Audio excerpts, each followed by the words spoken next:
Kin Live, magazine proche du Kinois. Kin Live, la vie à Kin. Kopesa bino bansango mikolo nyonso nde tinda magazine Kin Live. Bonne année na mabota na bino bansango na mukuse yango yo. Chef d'état-major général ya FARDC ya Sika, lieutenant général Banza Mouilambwe Gilles, asili kozwa na mpwasa baton ya commandement milulu ya passation ya commandement esalami lundi oyo na misu ya commandant suprême pe mokonzi ya mboka Félix Tshisekedi Tshilombo. Bitumba engali lisusu makasi kati na mapinga FARDC kolo Congo démocratique pe batomboki ya RDF M23 na Masisi sima ya kokwe ya centre ville ya Masisi na etuka ya Nord Kivu na maboko ya batomboki. Na Kinshasa, opposition pe majorité bazali kobwakela na ba responsabilité. 6 janvier 2007, 6 janvier 2025, 18 ans ekoki uta cardinal Frédéric Ketchou atika mokili na libaku ya mokolo ya kufa na ye archevêque métropolitain ya Kinshasa Fridolin cardinal Ambongo Besungu asili kopesa yeba hommage à lokumu na kotikaka fololo ya matanga liboso ya kunda ya Mowei. 70 kuluna basili kozala transféré na boloko ya Angenga wapi bakozala exécuté na peine de mort engebene etumbu epesamelaki bango na Sembo. Ministre d'État ya Justice Constant Mutamba de aibaki ko superviser misala ya transferment na bango na boloko ya haute sécurité oyo sima ko contrôler ville ya Kinshasa et colère de Afrique ape mokili toya kaliboso na bino pona hotel Samanso tokutana kinango ignorance à la terre moko na moko aiba boko be masolo de Tolobi Kin Live magazine proche de Kinois. Kin Live, magazine proche du Kinois. Kin Live, la vie à Kin. Mbote ba papa ba mama bana Congo démocratique bipai biso bozuli baku ya kolanda manaka Kin Live totombeli bino boye malamu édition ya lelo ekofungwama na bansango oyo. Mokonzi ya mboka Congo démocratique Félix Tshisekedi Tshilombo ayambamaki dimanche 5 janvier 2025 na émir ya Qatar sima ya masolo kati na bakonzi nyonso mibale etalisi ete boyokani ezali malamu kati na Congo démocratique pe Qatar. Boyokani kati na ekolo Congo démocratique pe Qatar ezali malamu na invitation ya son Altesse Cheikh Lamine bin Amal Al Thani, l'émir ya Qatar. Mokonzi ya mboka Félix Tshisekedi Tshilombo abembukaki dimanche 5 janvier na Doha bakonzi nyonso mibale bazalaki na masolo en tête à tête wapi balobelaki bokembisami ya coopération bilatérale kati na bikolo na bango na opportunité ya investissement na Congo démocratique. Mokonzi ya mboka RDC pe l'émir ya Qatar balobelaki pe na libaku oyo maimatali kimia na stabilité na mokili. Sima ya masolo na l'émir ya Qatar, mokonzi ya mboka Congo démocratique ayambaki vice-premier ministre ya défense ya mboka Qatar wapi elongo bazalaki na séance de travail. Nakoyoka ambassadrice ya RDC na Qatar Valérie Lusamba boyoka nikati na Congo démocratique pe Qatar ezali mutuya. Vous souviendra qu'au mois de mars dernier, notre chef d'État était ici au Qatar. Peu de temps après, il s'en est suivi que Qatar Airways a commencé à voler directement chez nous à Kinshasa. Donc, vous l'avez aussi remarqué que juste après le tête-à-tête que les deux chefs d'État ont eu, le ministre de la Défense, Cheikh Saoud, a pris le temps de venir présenter ses civilités à notre chef d'État. Et donc, ceci, c'est juste pour vous montrer que les relations entre ces deux pays sont importantes des deux côtés et elles sont appréciées des deux côtés. Boiba ete mobembo ya Félix Tshisekedi na Qatar et Selemi Mokolomoko sima batomboki ya M23 na lisungi ya Rwanda koboto la territoire ya Masisi na etuka ya Nord Kivu. Tolobi Tibokoyoka.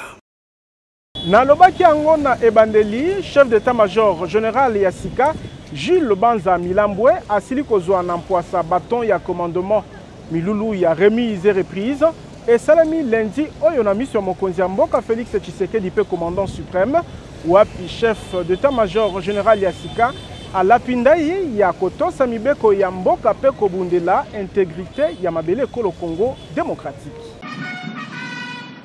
Nakan lieutenant-colonel Kokolo, mokonzi ya mboka Félix Tshisekedi Tshilombo, akambi lundi 6 janvier 2025, milulu ya passation ya commandement kati na ba chef d'état-major généraux oyo akoti na bokonzi pe oyo abimi.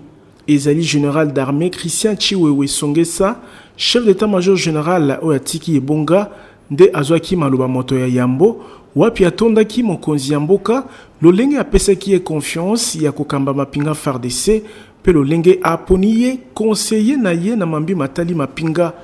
Ezalaki libaku pona Christian Chiwewe ya kopesa toli na mokitani na ye Jules Banza o apesi longonya pe atalisi ete elonga ya manda na ye ekozwama na loyauté kakate kasi na collaboration pe na population.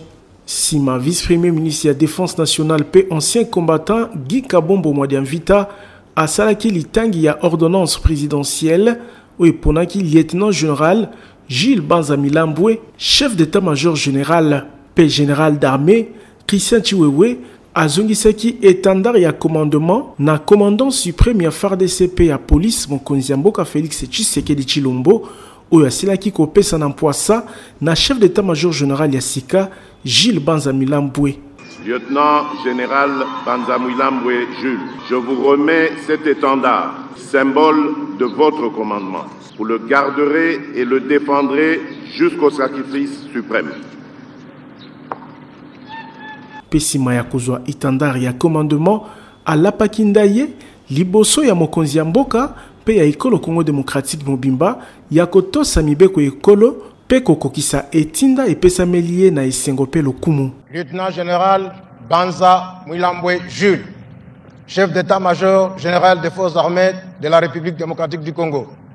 Je jure solennellement devant la nation congolaise et devant le président de la République, commandant suprême des forces armées, devant la nation congolaise, respecter scrupuleusement l'esprit et la lettre de la Constitution et des lois de la République démocratique du Congo, d'accomplir avec loyauté et honneur toutes les missions qui me sont confiées, de consacrer toutes mes forces et tout mon savoir-faire à défendre l'indépendance, la souveraineté et l'intégralité territoriale de la République démocratique du Congo devant toute forme de menace. Défilé des troupes et Selemaki wapi ba force terrestre, aérienne, pe fluviale et tambolaki liboso ya commandant suprême Félix Tshisekedi. Boyeba était lieutenant général Gilles Banza Milambwe azui commandement na Eleko Bitumba Engali na ngambu ya Eseko Congo démocratique. Kutu samedi 4 janvier 2025,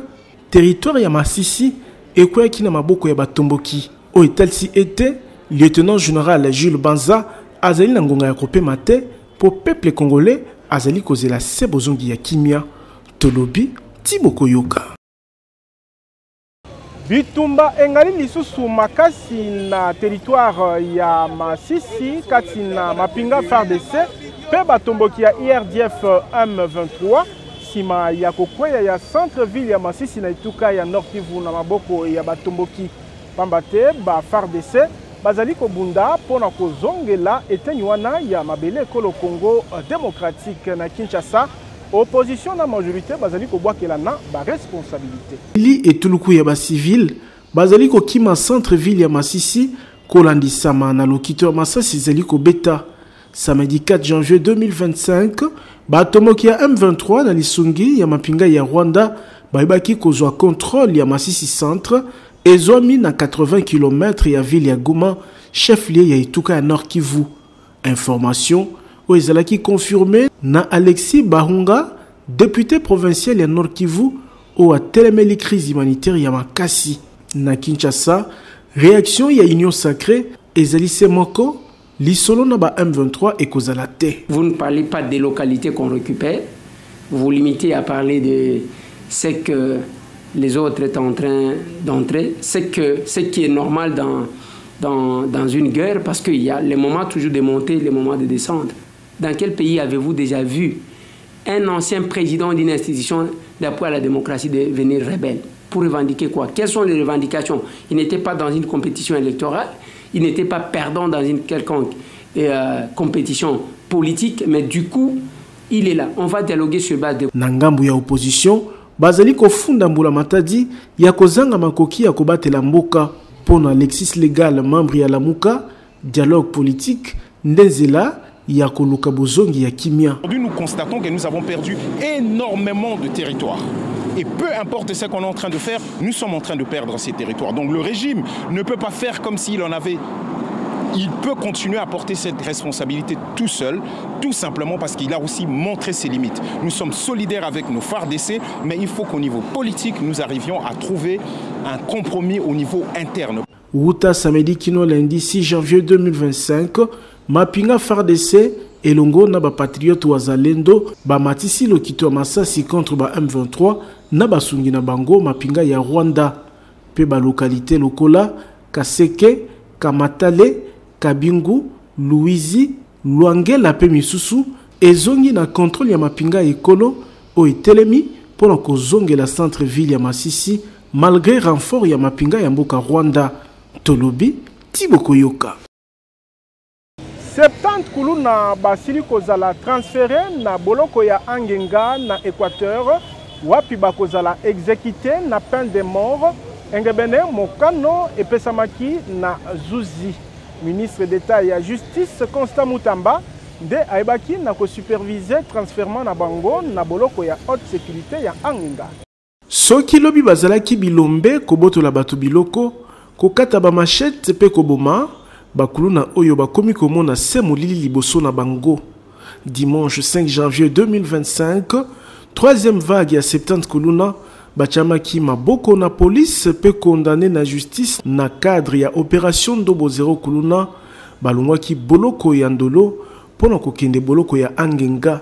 Transfèrement na bango esalamaki na supervision ya ministre d'État ya justice Yambo Batika boloko ya ndolo.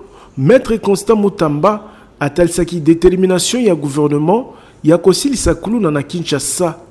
Ministre ya justice pe garde des sceaux abetaki sete na bokoti na misala ya etumbu ya liwa epesamelaki batomboki oyo. De lobo okende bazo exécuter peine de mort. Boyeba ke bozonga lisulte. Bazo tinda na Angenga tolobaka tolingi lisusu koyoka bakuluna te. Soki ba condamné yo ozali kuluna ba condamné yo na peine de mort boyeba ete bako exécuter yo kuluna banditisme urbain tolingi lisuko yoka yango na Kinshasa te. Oyo ezali troisième vague ya bakuluna oyo tozotinda na ba prison ya haute sécurité po ete peine de mort ezala exécuté. La blague ezalaki liboso bakangi bino bo négocier na basouciade babimisi bino blague wana esali nini esili. Cortège bimaki boloko yandolo koleka na balabala poids lourd kobima boulevard Lumumba kino aéroport international ya Njili esika bakulu na bazwaki mpepo pona kokende Équateur mingi penza na boloko ya haute sécurité ya Angenga. Tolobi Tiboko Yoka. 6 janvier 2007, 6 janvier 2025, 18 ans ekoki, Wuta cardinal Frédéric Etchou atika mokili na libaku ya mokolo ya kufa na ye, archevêque métropolitain ya Kinshasa, cardinal Fridolin Ambongo Besungu, asili kopesa ye ba hommage ya limemia lundi oyo, na kotikaka fololo ya matanga liboso ya kunda ya Mowei, ezwami na cathédrale Notre-Dame du Congo. Na maloba na ye cardinal Ambongo Besungu atalisi ete akanisi musali na nzambe monene oyo azalaki kaka pene ya peuple na pesi yo ba hommage pona etumba obundaki na ntina ya kimia pe justice ba ideo oyo RDC ezali nango bosenga na moya lelo lumière to pole na nzambe engela seko na seko na elongi ya son éminence Frédéric Etchou etalisi archevêque métropolitain ya Kinshasa Fridolin cardinal Ambongo Besungu. Na etuka ya Sud Kivu, gouverneur Jean-Jacques Purusi atelemeli baimboka o bazali kopesa maboko na bapaya oyo bazali kosala na bozangi botosi mibeko ya ekolo Congo démocratique. Abwaka kimbela oyo liboso ya bapanzi sango na butu ya samedi 4 janvier 2025 na libaku ya présentation ya 3 chinois o bachamaki maboko na 10 colis ya lingots d'or pe 400 000 dollars américains. Moyangele tuka ya Sud Kivu Jean-Jacques Purusi Sadiki ayebaki na ko superviser opération epesaki makoki na kocha maboko na 10 colis ya lingots d'or pe 400 000 dollars américains samedi 4 janvier 2025 na Walungu. Biloko ya mutuya oyo ezalaki transporté kozanga botosi mibeko na 3 chinois ezwamaki na intervention ya ministre provincial ya finance Bernard Mohindo pe député provincial Novano Béatrice na cadre ya Etumba contre miyibi ya nkitase ya mabele ya etuka ya Sud Kivu. Liboso ya bapanzi sango kaka na butu ya samedi na ndaku na ye, gouverneur ya Sud Kivu atelemelaki complicité ya bana mboka Congo na misala o ezali kotosa mibeko te. Professeur Jean-Jacques Purusi atalisaki pe na libaku oyo détermination na ye ya ko assainir secteur minier pe ko fulukisa libenga ya etuka na misolo. Quand nous sommes arrivés à Machango Bourale, immédiatement nous avons vu le véhicule roulant à toute allure. On a dépassé le véhicule, on a regardé sur nos systèmes, on a vu que c'est ça le véhicule.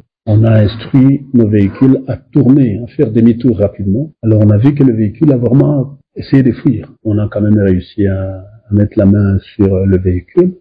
Mais en tout cas, on a trouvé 1, 2, 3, 4, 5, 6, 7, 8, 9, 10 pièces en lingots. Et on a trouvé 1, 2, 3, 4, 5, 6, 7, 8. Et ça, il faut dire que c'est 1/10 de ce qu'on nous a bouffé déjà.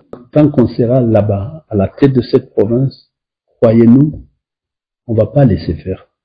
On va accepter, tant qu'on a le soutien du président de la République, la population que vous êtes, on va rien laisser passer. Et donc ça, c'est la richesse de la population du Sud Kivu. Moyangeli tuka ya Sud Kivu abengaki ba partenaire ya kotosa code minier o ezali kobatela ba intérêt ya Congo démocratique ekolo RDC ezali maboko ya kofungwama pona kosala elongo na ba partenaire chinois kasi na bosembo pe botosi ya mibeko ya mboka esukisaki professeur Purusi Sadiki Tolobi Tiboko Yoka. Tozonga na bansango ya FARDC, chef d'état-major général adjoint, chargé de l'administration et logistique François Kabamba Wakasanda, Yepe Lokola, asilaki kozwa ebonga na ye ya bokonzi sima ya remise et reprise na lieutenant général Léon Richard Kasonga. Lieutenant général François Kabamba Wakasanda, chef d'état-major général adjoint en charge de l'administration et logistique, asilaki kozwa na Mpwasa esika na ya mosala samedi 4 janvier 2025. Ezalaki na libaku ya milulu ya remise et reprise na lieutenant général Léon Richard Kasonga Chibangu oyo akitani. Milulu oyo ekambamaki na lieutenant général Jacques Ichalingo Zanduru, chef d'état-major général adjoint en charge ya ba opération pe renseignement na misu ya ba officiers généraux pe supérieurs ya état-major général. Lieutenant général Kasonga Chibangu Léon Richard aebaki na kopesa mikanda aebaki na kopesa mokita inaye mikanda sima ya kochama koloto na procès verbal pe bakonzi nyonso mibale basalaki échange ya bakiti kaka samedi. Général Mbouyi Marie-José azalaki investi lokola sous-chef d'état-major général chargé d'administration nanzela ya remise et reprise na général des brigades Mbouyo Fabrice Mojalisi ya général-major Kisenzo Kukwa Matoma sous-chef d'état-major général ya Kala chargé d'administration ou azali banda ya mboka pona ba soins de santé et sengeli boba été ba remise et reprise au Salemi sima ya boponami na commandant suprême ya FARDC ya lieutenant général Jules Banza Mwilambwe na mutu ya état-major général ya FARDC pe balandi na ye Tolobi Tiboko Yoka. Mboka France sundola Afrika te kasi ezali komilengela pona retour militaire na mabele ya Afrika maloba ya Emmanuel Macron, président français. Liboso ya ba diplomate wapi atalisi ete France et salaki replu na ndenge ya stratégie. Et je le dis en tant que président de la République né après la décolonisation, dans un continent qui a 75% à moins de 25 ans. Le dialogue avec l'Afrique ne peut pas être l'otage d'un panafricanisme de bonne aloi contemporain qui utilise en quelque sorte un discours post-colonial en ayant d'ailleurs des soutiens de revers qui sont les impérialistes d'aujourd'hui. Et donc cette espèce de combination de faux intellectuels manipulant les réseaux sociaux, utilisant le désarroi d'une jeunesse et les intérêts de la Russie ou d'autres en Afrique, soyons lucides, mais n'y cédons pas. Et donc dans ce contexte-là, non, la France n'est pas en recul en Afrique, elle est simplement lucide, elle se réorganise. Je dis ça parce que quand je lis une bonne partie de notre presse et beaucoup de commentaires, les gens, regardant avec les lunettes d'hier, disent c'est terrible, l'Afrique, on est en train de disparaître. Non, on a choisi de bouger en Afrique. On a choisi de bouger parce qu'il fallait bouger. On a regardé notre relation passée, mémorielle, culturelle, on la factualise, on l'assume, on se dit la vérité. Mais on ne cède rien à la désinformation et aux ingérences. 2, nous avions une relation sécuritaire. Elle était de deux natures en vérité. Il y a une partie, c'était notre engagement contre le terrorisme depuis 2013. On avait raison. Je crois qu'on a oublié de nous dire merci. C'est pas grave, ça viendra avec le temps. Mais je le dis pour tous les gouvernants africains qui n'ont pas eu le courage vis-à-vis de leurs opinions publiques de le porter, aucun d'entre eux ne serait aujourd'hui avec un pays souverain si l'armée française ne s'était pas déployée dans cette région. Naboyo Kanina, commissariat provincial ya police ville ya Kinshasa, hôtel de ville elingi kotonga bakasho ya sika Tarantina, ya visite ya commissaire divisionnaire adjoint Blaise Kilimbalimba, pe ministre provincial ya intérieur na centre ya formation ya police ya Mbankana. Natina ya ko désengorger toko kitisa motango ya bakangami na bakasho ya police na capitale, gouverneur Yengumba Mokonzi Kinshasa Daniel Bumba Lubaki ou ajelisami na ministre provincial ya intérieur elongo na commissaire provincial ya police commissaire divisionnaire adjoint Blaise Kilimbalimba Mbula basalaki visite ya inspection dimanche 5 janvier 2025 na centre ya formation ya police ezwami na Mbankana na commune ya Maluku ezali na ntina ya koluka esika pona botongi ya centre d'arrêt to boloko ya bakuluna sima bokangami na bango pena eleko ya ba audience yambo bakumbama na baboloko ya haute sécurité pona exécution ya peine na bango mokambi ya centre aibaki na kotambusa mojalisi ya gouverneur pe commissaire provincial ya police na etandi nyonso ya mabele ya centre na ye wapi constat ezali ete babatima lokola messe des officiers pe misusu na biloko nyonso ebeba ezalaki libaku pona commissaire supérieur oyo ya kotalisa na bakonzi ete nyamabele ya centre ezali spolié. Mais ici vraiment c'était bien organisé, c'était propre et les enfants qui ont appris ici sont devenus des grands anti-terroristes parce qu'ils ont subi une formation vraiment digne de son nom. Toutes ces maisons que vous voyez là-bas sont dans la concession de l'école. Et quand vous prenez cette colline ici, en bas ici, à côté de la rivière, justement à côté de la route nationale numéro 1, vous verrez encore notre spoliateur là-bas. Et il y a des chefs de localité qui se disent que c'est nous ici, ça nous appartient. Moi, je n'ai pas le droit de les arrêter. C'est vrai que moi, je ne fais qu'un rapport. Moi, je suis la police, oui, mais une police qui n'a pas le droit d'arrêter n'importe qui comme ça. Pour ça, Bakonzi Ngumba Mokonzi Kinshasa, ezali ko désengorger bakasho na ba différents districts ya police o etondi na bakuluna yambo sembo ekatela bango etumbu pe babembuka na baboloko ya haute sécurité. Tolobi Thibaut Koyoka. Kin Live, magazine proche du Kinois. Kin Live, la vie à Kin. Koma kololo pango na $1,500 ya pamba kasoko futa be $500 mususu kolanda moke soki polingo koma patron ba bus ya sika 00 km na ba moto ezali kopesa manyongo na président Ziko Mukanga.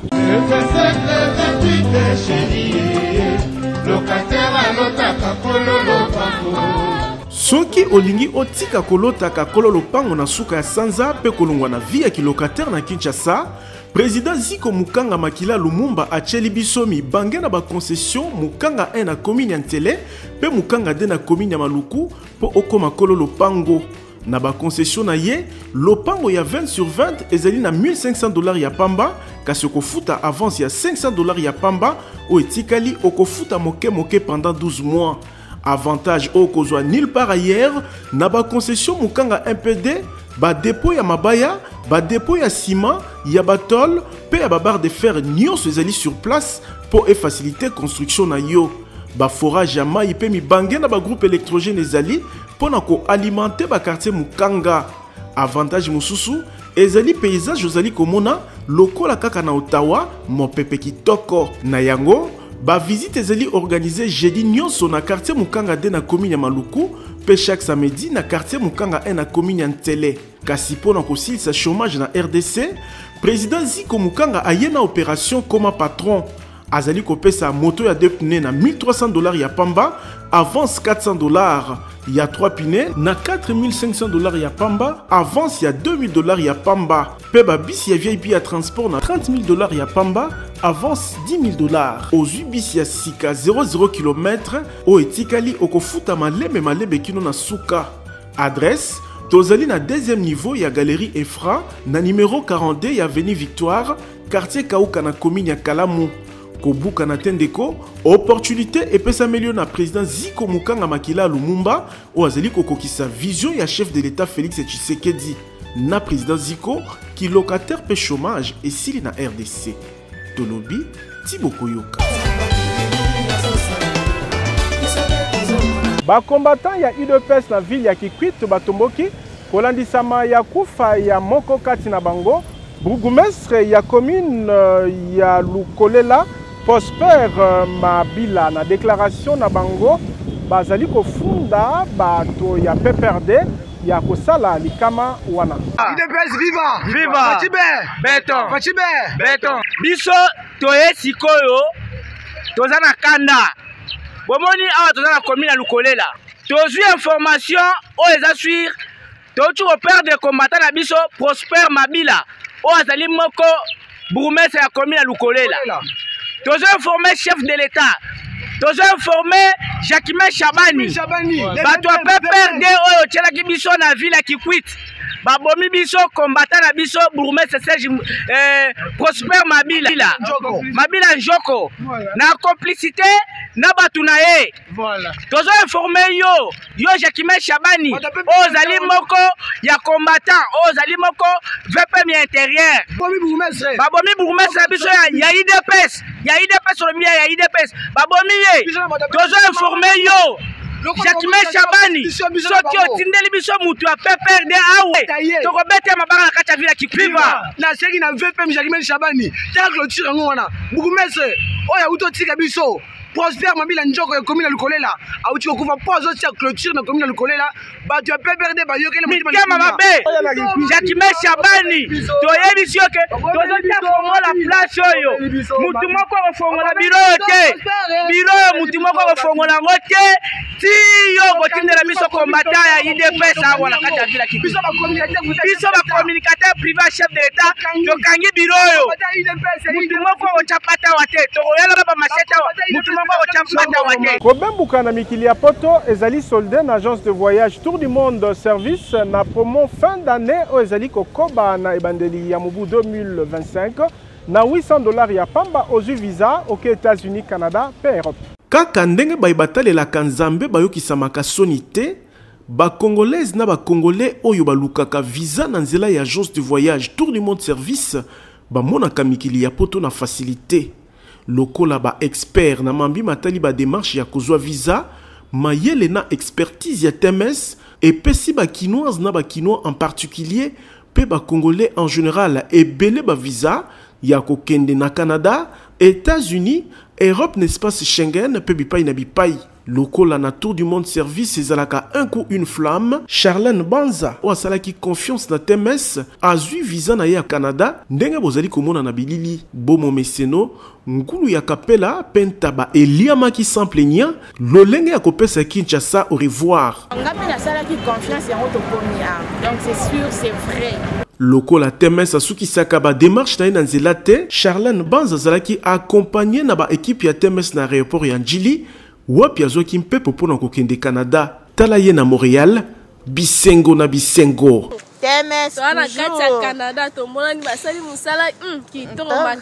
moto akosa yo te ndeko adresse ya kozwa visa na facilité ezali kaka tour du monde service méga promo fin d'année pe ezali na $800 ya pamba okei mikili ya poto na pete tozali na numéro 5151 ya balabala Kasavubu quartier Matonge 1 na commune ya Kalamu référence Carrefour des Jeunes kasi po na ba réseaux sociaux landa TMS na page certifiée po ba dongolo misu o bazali ko pola ebele a zéro ba komi ko sala nyamu kino na ba page Facebook ba komela paiement na TMS visa nde visa tolobi tiboko yoka bokono ya misu na mino komi ko zalobi kona bokasi ya fondation Oila nanzela ya clinique ophtalmologique pe dentaire super optique o ezwami na rond-point Ngaba esika bazwaka transport ya Zando eloko na eloko ezalaka na ngonga nango soki lobi ezalaki milelo ngonga kozolobi kona bokono ya mino pe ya misu ekoki po fondation Oila ememeli bana ya Kinshasa ya basi pe mibali na bakongole nyonso ba matériel ya génération ya sika pona kobikisa bango na nzela ya clinique ophtalmologique super optique o ezali na ba service spécialisé ndakisa ophtalmologie pona kobikisa bokono ya misu ata oyo balembana na ba matériel moderne oyo ba soin ezali kopesa malokola kaka na mikili ya poto bongo ba lunette tozali na ba verre progressif double foyer pe simple vision ya ba marque nyonso pe pona ba bourse nyonso traitement ya ba verre photo gré anti-reflet photo max pona ba kumbi mituka ba kumbi wewa ezala ba ebasale la kaba smartphone pe ordinateur ezo salama na super optique esili wana te mobange na cabinet dentaire moderne pe ezali maladi ya minu esili kozwa lobiko na ba équipement ndakisa fauteuil moderne oyo ovandi netomati na cheval pasi bosana lobiko ezali koya chirurgie dentaire ya ba sorte nyonso ezali kosalama minu ekatana osekaka lisusu te awa minu ezali kozonga mobimba pamba te ba prothèse ya ba forme nyonso ezali kosalama soki minu ekoma salite super optique ezali kosukola pe blanchisserie dentaire ezali minu ezonga kongala lokola mapata radiologie dentaire pe ezali nyonso na prix ya bana mboka adresse tozali na rond-point Ngaba en face ya station Kobile esika bazwaka transport ya Zando maladi na yo ezwi lobiko tolobi tiboko yoka Kin Live magazine proche du Kinois Kin Live la vie à Kin magazine Kin Live suki awa tozalaki na esengo ko présenter bino yango bon meseno pe na kombo ya équipe technique pe rédactionnelle totondi bino botondi sima caméra ezalaki Gindombele botikala na kimia Kin Live ezali kokoba Kin Live magazine proche du Kinois Kin Live la vie à Kin